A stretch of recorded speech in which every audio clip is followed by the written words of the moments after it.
안녕하세요, 여러분. 다시 만나 뵙게 되어 반갑습니다. 지난 시간 우리는 72세 박영수 씨와 그의 첫사랑, 순자 씨가 60년 만에 우연히 재회하는 놀라운 순간을 함께 봤습니다. 1963년 20살의 두 사람은 남산 벤치에서 약속했습니다. 3년만 기다려줘. 꼭 돌아올게. 하지만 그 약속은 지켜지지 못했습니다. 영수 씨는 부산으로 사우디로 떠났고 편지를 보냈지만 답장은 오지 않았습니다. 순자 씨도 마찬가지였죠.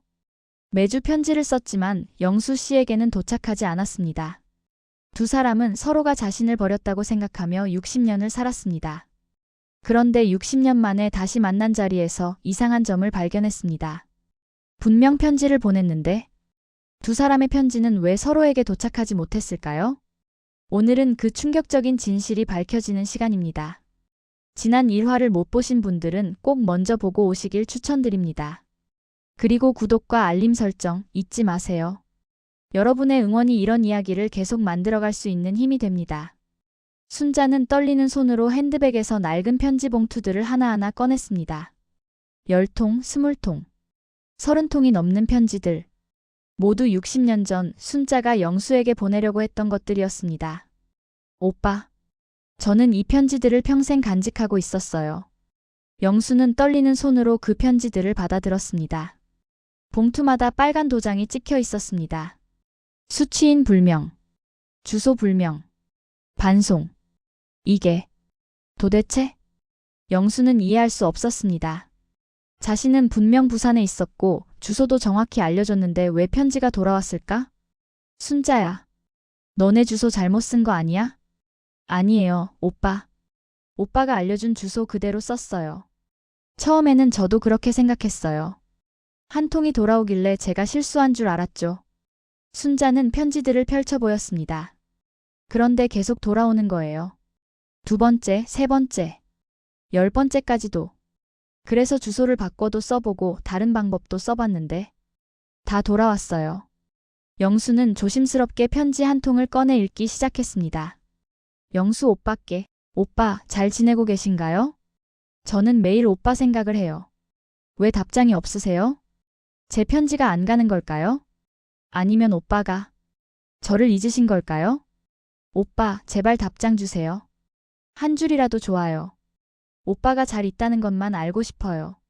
보고 싶어요, 오빠. 사랑해요. 순자 올림. 영수의 눈에서 눈물이 흘러내렸습니다. 순자야. 미안해. 정말 미안해. 아니에요, 오빠. 오빠 잘못이 아니에요. 여러분 이상하지 않으세요? 편지가 한두 통도 아니고 수십 통이 모두 수취인 불명으로 돌아온다는 건 분명 뭔가 이유가 있지 않을까요? 순자야, 우리 집에 잠깐 갈 수 있어? 너한테 보여줄 게 있어. 영수는 가게 문을 닫고 순자를 자신의 집으로 데려갔습니다. 작은 원룸 아파트였습니다. 홀로 사는 노인의 집답게 소박했습니다. 영수는 옷장 깊숙한 곳에서 오래된 상자 하나를 꺼냈습니다. 이것도 60년 동안 간직하고 있었어.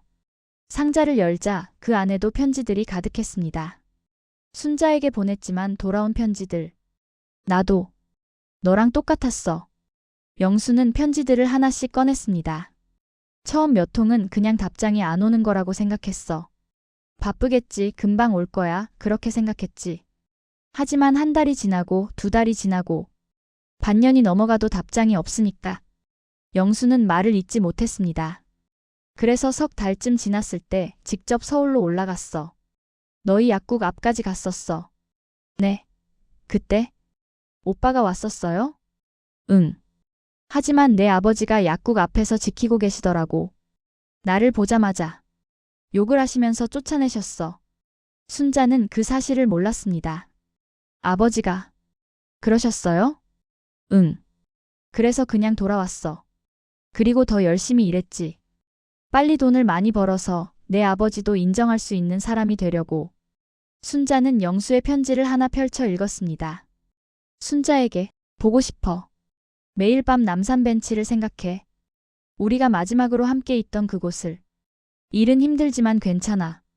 너를 위해서라면 뭐든지 할 수 있어. 왜 답장이 없어?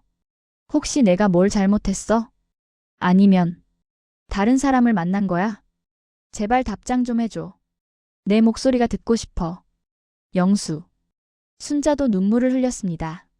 오빠. 저도 매일 답장을 기다렸어요. 두 사람은 서로의 편지를 읽으며 울었습니다. 60년 전 서로에게 전하고 싶었지만 전하지 못했던 마음들. 이제야 읽게 된 그 마음들. 여러분, 이 장면을 보시면서 어떤 생각이 드시나요? 혹시 여러분도 전하지 못한 마음이 있으신가요? 다음 날 두 사람은 함께 옛 동네를 찾았습니다. 60년 만에 찾은 익선동. 많은 것이 변했습니다. 낡은 한옥들은 카페와 식당으로 바뀌었고 좁던 골목길은 넓어졌습니다. 하지만 어딘가 낯익은 풍경들이 남아 있었습니다. 순자야, 저기. 네가 살던 집 자리 아니야? 맞아요, 오빠. 우리 약국이 있던 곳. 지금은 작은 카페가 들어서 있었습니다. 두 사람은 그 앞에 한참을 서 있었습니다. 오빠, 우리 그때 그 할머니 기억나요? 옆집에 살던. 아, 김할머니. 맞다, 그분이. 혹시 아직도 이 동네에 계실까요? 두 사람은 동네를 돌아다니며 옛 이웃들을 찾기 시작했습니다.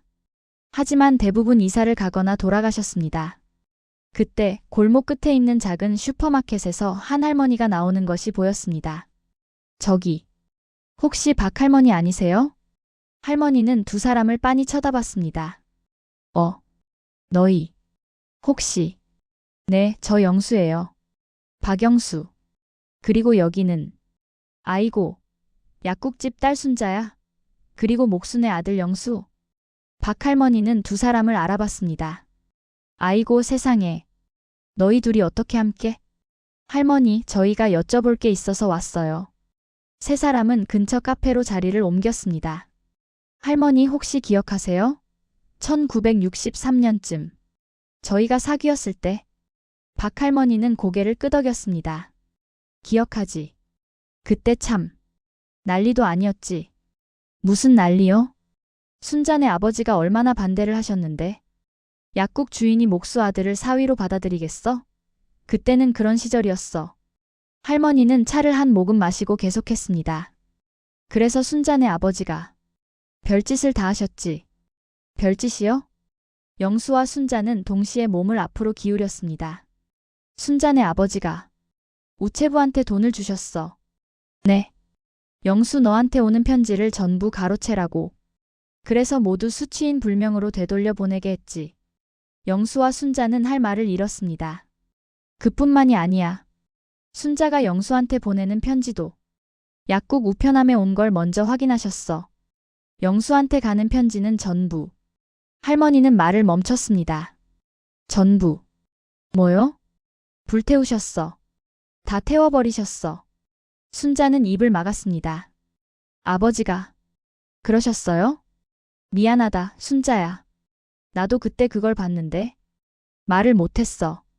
내 아버지가 워낙 무서우셔서. 할머니의 눈에도 눈물이 고였습니다. 그리고 영수 너 1965년쯤 서울에 왔었지? 네. 직접 만나러 왔었어요. 그때 순자네 아버지가 너를 막으려고 동네 사람들한테 말을 퍼뜨리셨어. 순자가 의대생이랑 결혼한다고. 뭐라고요? 사실이 아니었어. 순자는 선을 보긴 했지만 거절했거든.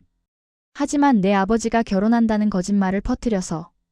영수는 주먹을 꽉 쥐었습니다. 그래서 내가 그 소문을 듣고 포기한 거였구나. 순자는 고개를 숙인 채 계속 울었습니다. 아버지. 왜 그러신 거예요? 왜? 할머니는 순자의 손을 잡았습니다. 순자야, 내 아버지도 너를 생각해서 그러신 거였어. 잘못된 방법이었지만 딸이 가난하게 살까봐 걱정하셨던 거야. 하지만 제 인생이었는데, 제 선택이었는데. 영수는 순자의 어깨를 안았습니다. 순자야. 괜찮아. 이제 괜찮아. 하지만 괜찮을 리가 없었습니다. 60년. 60년 동안 서로를 오해하며 살았습니다. 60년 동안 원망하고 그리워하고 아파했습니다. 그 모든 게 한 사람의 반대 때문이었습니다. 여러분은 어떻게 생각하세요? 순자의 아버지가 딸을 위해서 했다는 그 선택. 옳은 걸까요? 틀린 걸까요? 부모는 자식의 인생을 어디까지 관여할 수 있는 걸까요? 그날 저녁 두 사람은 함께 남산에 올랐습니다. 60년 전 그날 마지막으로 함께 있었던 그 벤치로. 벤치는 새 것으로 바뀌었지만 그 자리는 여전히 그곳이었습니다. 오빠, 우리 참 바보 같았죠? 응, 바보 같았지. 만약 그때 제가 더 용기를 냈다면, 직접 오빠를 찾아갔다면, 아니야, 순자야. 내가 더 노력했어야 했어. 단 한 번의 답장이 없다고 포기할 게 아니라 끝까지 확인했어야 했어. 두 사람은 서울 야경을 바라봤습니다. 60년 전에도 이 자리에서 같은 야경을 봤습니다. 하지만 그때는 젊었고 미래가 있었고 희망이 있었습니다. 이제는 늙었고 남은 시간이 많지 않고 할 수 있는 것도 많지 않았습니다. 오빠, 우리 이제 어떻게 해야 할까요? 영수는 한참을 생각했습니다. 순자야, 솔직히 말하면 나 아직도 너를 사랑해. 순자는 영수를 바라봤습니다. 저도요, 오빠. 저도 평생 오빠만 생각하며 살았어요. 하지만, 우린 이미 60년을 각자 살았죠. 응. 침묵이 흘렀습니다. 오빠, 우리 이제 뭐라고 불러야 할까요? 첫사랑? 옛 친구? 아니면? 영수는 순자의 손을 잡았습니다. 주름진 손이었지만 따뜻했습니다. 순자야, 우리 남은 시간 동안 친구로 지내면 안 될까? 친구요? 응. 결혼은 못했지만 그래도 서로 옆에 있어주는 친구. 이제라도 함께 시간을 보낼 수 있는 친구. 순자는 고개를 끄덕였습니다. 좋아요, 오빠. 그게 더 좋을 것 같아요. 그날부터 두 사람은 매주 한 번씩 만나기로 약속했습니다. 월요일 오후 2시 영수의 시계 수리점에서 순자는 시계를 가져오고 영수는 그것을 고쳐주면서 두 사람은 함께 차를 마시며 이야기를 나눴습니다. 60년간 하지 못했던 이야기들. 서로의 인생, 기쁨, 슬픔, 후회, 그리고 여전히 품고 있는 작은 꿈들. 오빠, 오늘 손님이 재미있는 시계를 가져왔더라고요. 1960년대 시계인데. 그래, 나도 그 시대 시계 고치는 거 좋아해. 추억이 많거든. 우리도 그때로 돌아갈 수 있으면 좋겠어요. 돌아가서 뭐 할 건데? 오빠한테 꼭 안겨서. 절대 놓치지 않을 거예요. 영수는 웃었습니다. 나도. 그랬으면 좋겠다. 봄이 오고 여름이 오고 가을이 왔습니다. 두 사람은 계속 만났습니다. 때로는 시계 수리점에서, 때로는 남산 벤치에서, 때로는 옛 동네를 함께 걸으며. 순자는 영수에게 약국 이야기를 들려줬고 영수는 순자에게 사우디에서의 경험을 이야기했습니다. 두 사람은 서로의 빈 시간을 채워주었습니다. 외로웠던 노년이 조금씩 따뜻해졌습니다. 그리고 크리스마스가 다가왔습니다. 영수는 작은 선물을 준비했습니다. 순자야, 이거 받아줘. 작은 상자였습니다. 순자가 열어보니 그 안에는 작은 금반지가 들어있었습니다. 오빠, 이게 60년 전에 철사로 만든 반지 기억나? 그때 금반지를 못 사줘서 미안했어. 지금이라도. 순자는 눈물을 흘렸습니다. 오빠, 고마워요. 정말 고마워요. 순자는 60년 전 받았던 철사 반지를 가방에서 꺼냈습니다. 아직도 간직하고 있었습니다. 오빠, 저는 이 반지가 더 좋아요. 이게 진짜 오빠 마음이니까. 영수도 울었습니다. 순자야, 우리 남은 시간 동안 행복하자. 네, 오빠. 우리 이제라도 행복해요. 여러분, 인생은 참 아이러니하죠? 60년을 기다렸지만 그 기다림은 헛되지 않았습니다. 비록 젊은 시절의 사랑은 이루지 못했지만 노년의 동반자를 찾았으니까요. 늦었다고 생각할 때가 가장 빠른 때라는 말이 있죠. 두 사람에게는 이제부터가 진짜 시작인지도 모릅니다. 1년 후, 영수와 순자는 여전히 매주 만나고 있습니다. 두 사람은 이제 친구를 넘어 가족 같은 사이가 되었습니다. 순자는 영수의 딸들을 만났고 영수는 순자의 조카들을 만났습니다. 두 집안 사람들은 처음에는 놀랐지만 점차 두 사람의 관계를 이해하고 응원하게 되었습니다. 할아버지, 순자 할머니랑 결혼 안 하세요? 영수의 손녀가 물었습니다. 영수는 고개를 저었습니다. 아니야.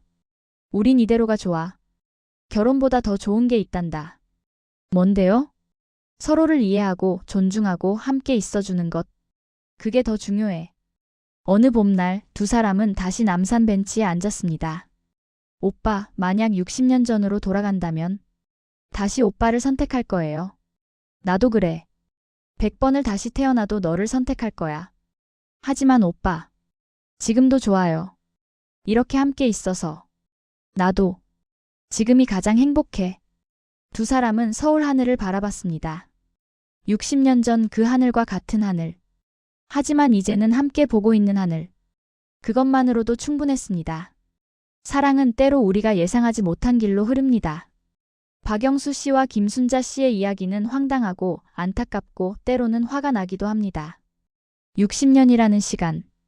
한 사람의 반대. 전달되지 못한 편지들. 하지만 그 모든 아픔을 겪고도 두 사람은 다시 만났습니다.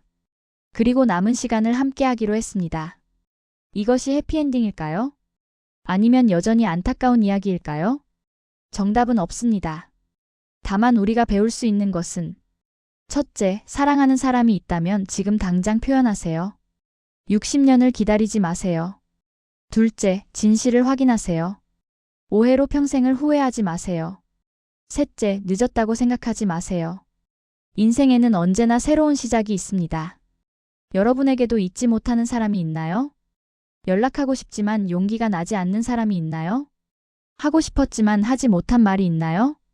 오늘이 그날입니다. 지금이 그때입니다. 너무 늦기 전에 당신의 마음을 전하세요.